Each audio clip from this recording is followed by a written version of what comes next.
Good morning Kolkata ক্যানভাসের সকলকে স্বাগত জানাই। চন্দন একটু আগেই বাজার করে ঢুকলো। বাজার থেকে কি এনেছে আমি জানি না, ব্রেকফাস্টও এনেছে কিন্তু এখন আমি দেখিনি। আমি এই সমস্ত করে ঝাড়মোছ কমপ্লিট করে একটু চা নিয়ে বসেছি। সকালবেলার চাটা খেয়ে তারপরে রান্নাঘরে ঢুকবো, ব্রেকফাস্ট রেডি করবো।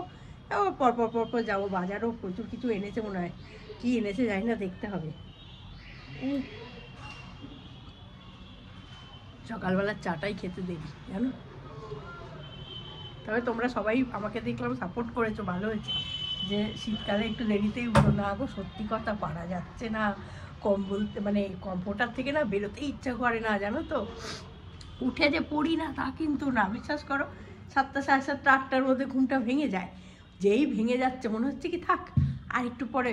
আমি তো আজকে তো আরও আগে উঠেছি, 7টা, 7:30টাও না, তারও আগে উঠেছি। ওঠার পরেও মনে হচ্ছে কি না থাক আর একটু পরে উঠবো, আর একটু পরে উঠবো করতে করতে 10:30 বেজে যাচ্ছে। বেরোতেই ইচ্ছা করছে না কম্ফোর্টার থেকে।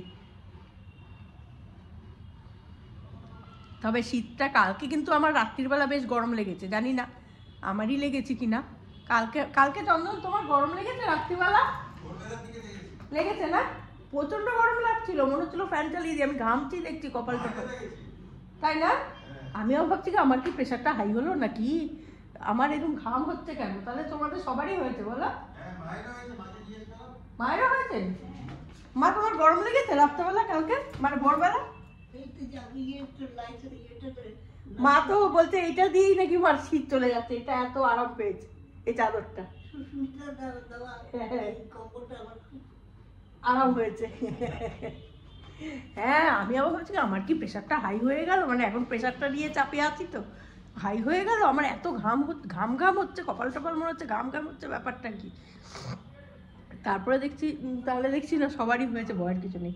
যাই হোক, আজকের দিন শুরু করে দিলাম, যেভাবে দিন যাবে সেভাবেই যাবে আর কি। চলো, সকালবেলা ব্রেকফাস্টে আজকে চন্দন নিয়ে এসেছে পরোটা আর সাথে ঘুগনি। আসলে মা একটু পরোটা খেতে ভালোবাসে, আর সকালবেলাটা না আমার উঠে সত্যি কথা ব্রেকফাস্ট তৈরি করাটা হয়ই না, আমি পারি না, পেরে উঠি না আর কি। সেই জন্যই বেশিরভাগটাই বাজার থেকে, বাইরে থেকেই আনা হয়।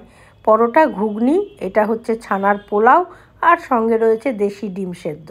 মা তো ডিম সেদ্ধটা খায় না, ডিম খায় না, সেই জন্যই পোলাওটা মার পক্ষে ভালো হয়, মিষ্টি খেতে ভালোবাসে তাই জন্য। প্রচুর বাজার করেছে জানো, এত মাছ এনেছে, কবে যে কি করবো আমি জানি না। 2টো মাথা রয়েছে, আবার মাথা নিয়ে এসছে, দেখি দাঁড়াও দেখাচ্ছি তোমাদের। এই দেখো এখানে 2টো মাথা ছিল, এই 2টো, আবার 2টো মাথা নিয়ে এসছে। এবার বাঁধাকপি এনেছে সাথে, মাথা দিয়ে করবো, তো সেটা মাথা ছিল আবার নিয়ে এসছে, কি করবো দেখি।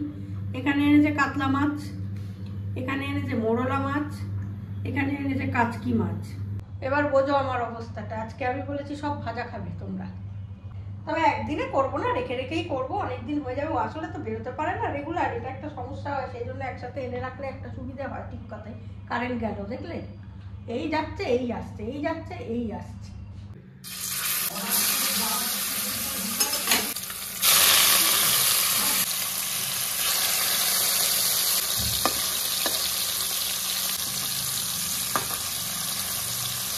স্নান পুজো সেরে একেবারে চলে গেছি, কোনো রকমের রান্না সেরেই দৌড়েছি, বুঝলে তো।